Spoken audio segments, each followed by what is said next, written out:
Do you feel balanced right now? Do you feel balanced? Mind, body, spirit, work, life, play, fun, giving, receiving, expanding, contracting. Do you feel balanced? Because when we think of balance, we often bring images to mind of a well-arranged life, a carefully constructed existence where one patiently rearranges the building blocks of being until we reach a state of equanimity, until we achieve balance. If I can just move that over there, add a little bit of this, subtract a little bit of that, then I will have it, a balanced life. A nice balance of everything. But what if I told you that balance is a process of extremes? That your ability to even sit here and ponder the nuances of balance is only made possible because of extreme cosmic forces, a galactic array of rhythmic cycles from which you are intrinsically inseparable. The planets spin and dip and twirl, rotate, pulsate, and undulate through an unfathomable vastness. The layers of the atmosphere gently hold space for a delicate, earthly harmony. The rains come and the plants drink deeply of their water. The sun rises and the plants drink deeply of their light. The forest fire tears through the brush, bringing heat, bringing flame, bringing destruction, bringing life. The forest fire brings life. The flood brings life. The drought brings life. The ice age, the blizzard, the heat wave, forces of nature conspiring to bring about life by exchanging life. Life at the cost of life.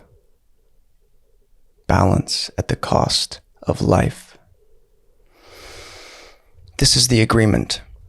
This is the contract we find ourselves in a universe that expands through the composting of its own bodies. To be alive is to be innately bound to death.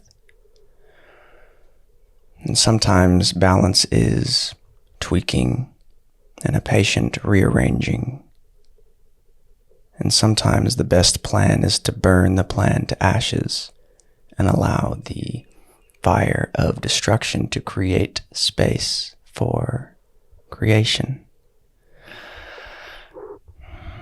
Welcome back to another episode of This Might Be Helpful, and I sincerely hope that it is.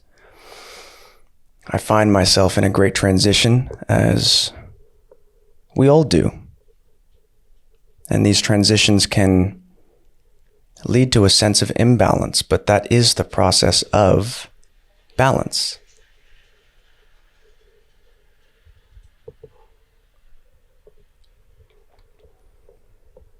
The process of balance is quite imbalancing and, dare I say, dysregulating. Homeostasis is the maintenance of an internal state in response to fluctuations in external forces. And these external forces influence every aspect of our existence. To think we are inseparable or separate from cosmic forces is the folly of man. There are great influences on our being, and part of working in harmony with those great powers is the acceptance of their presence even when we don't see them directly. The acceptance that the undulation and rhythmic bobbing and twirling of the planets is also a rhythmic bobbing and twirling within us. So what does balance mean for you?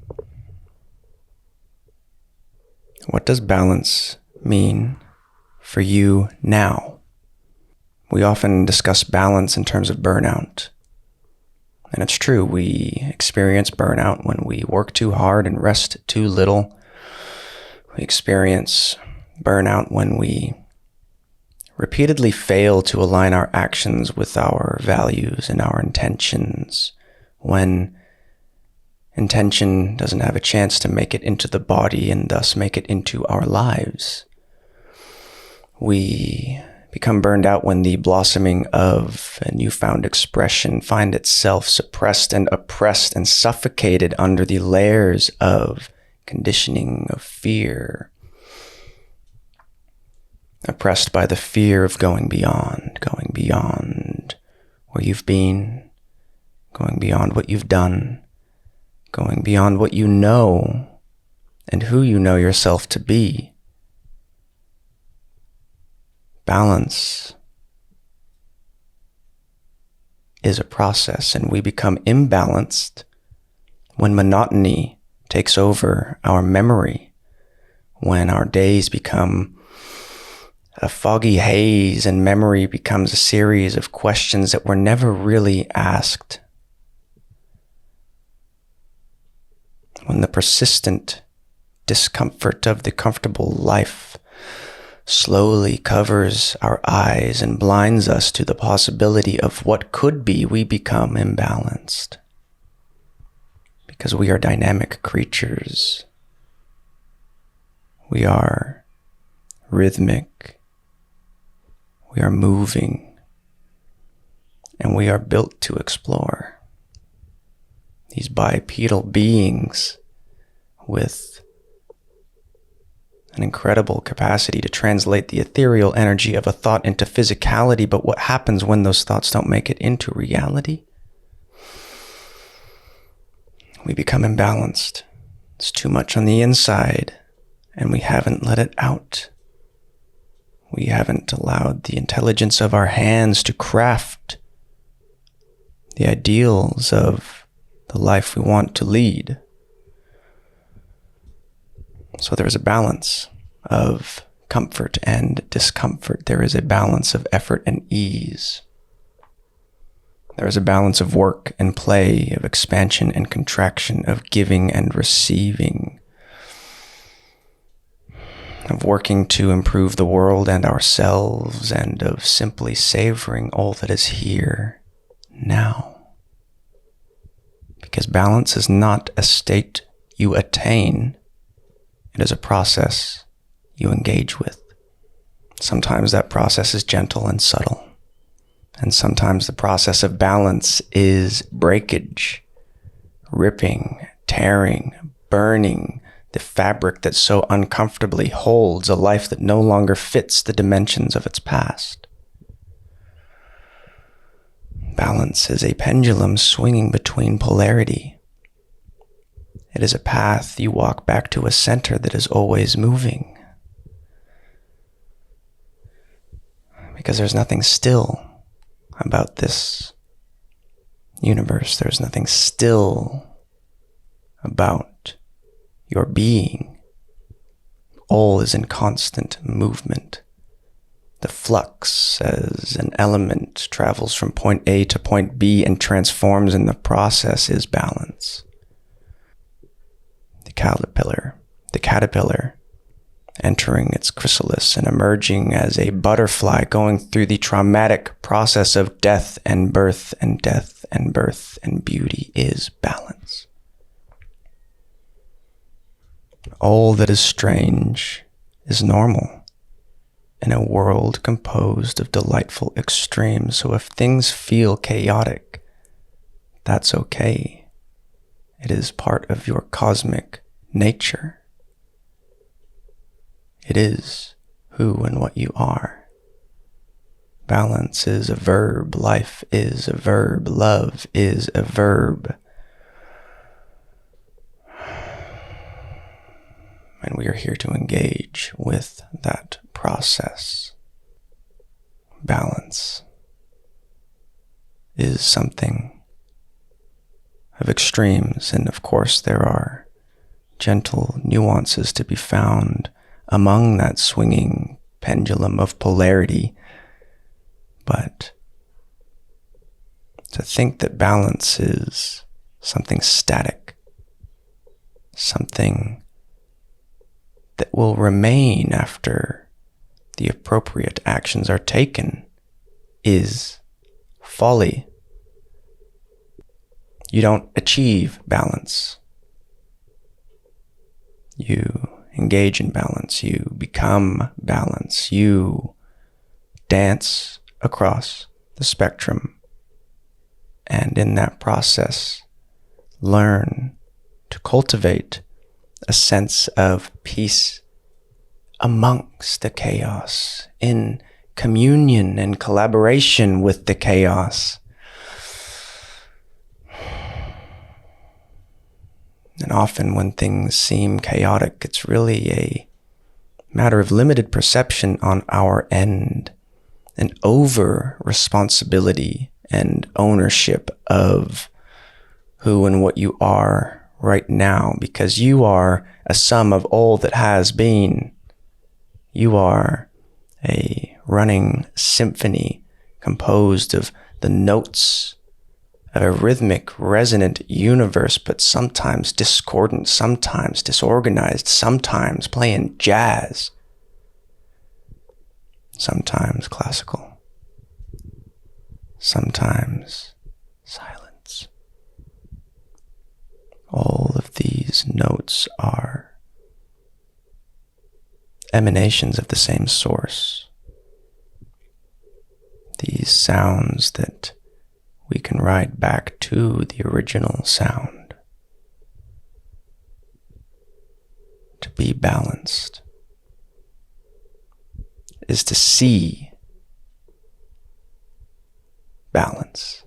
It is to see that chaos exists because of balance, because of the response of internal states in relation to external, because as it gets hot, another part of the earth cools down. One part's on fire and the other is in a blizzard. This vortex of contradictions, seemingly opposed opposites, these are what make up balance. They're what make up you. Much of balance is a continual returning to your humanness, a recognition that you are an instrument in this symphony. You're not playing alone, though. That is the nature of symphony. That is the nature of orchestra, of communion, of community, is that you are not alone. And some of the most important contributors to this earthly balance are the people that take things to extremes. Somebody has to. Somebody has to. We need the loving extremists. We need the radical idealists. We need the people who balance out convention of reality by taking reality to a place it hasn't been, or to a place we've been before but forgotten. I'm sorry if anybody ever told you you were too much. If anybody ever told you that you were too loud, too excitable, too passionate, too obsessed. We need obsession, because that obsession balances out the apathy. The radical nature of the inspired person balances out the monotony. We live in a universe that expands through destruction. In order to arrange elements of creation, we must take them from somewhere. So, what are you willing to destroy in order to expand? What are you willing to break in order to create? What are you willing to contribute to the balance of the cosmos? Or just the balance of your home life? Because although I talk of extremes, of skirting the edge of polarity, balance is also made up of the little things. The tiny moments, glimpses into the perfection of now. Balance is made up of very strange elements, so it's okay if you feel strange too. There's no expectation from the cosmos. It will balance itself out anyway, and if you are in a valley or a trench, a low point, seemingly relative to your high points, know that that is balance too. It goes up, it goes down, it moves in, it moves out. It moves through you, in you, with you, and to you. And sometimes that can feel hard. You're not alone. And I, for one, appreciate the parts of you you don't think are balanced. If you're still here and you're still with me, I'd like to mention the community. Every week we catch up for meditation, journaling, soulful inquiry, and empowering discourse. Every week we meet up to study and question and expand, to hold space for the thought leaders, the innovators, the dreamers, and the people that want to feel okay. If you enjoy the work I do here, it would be great if you could support that work by joining the community. And I know times are tough and resources can feel scarce, so if you want to be a part of the community, but you don't have that capacity right now, just email me, hey@camrosin.co. I'll give you a code to come in for free because we'd love to see you there, and that's what community is all about. So, I love you, and I will see you next time. Peace.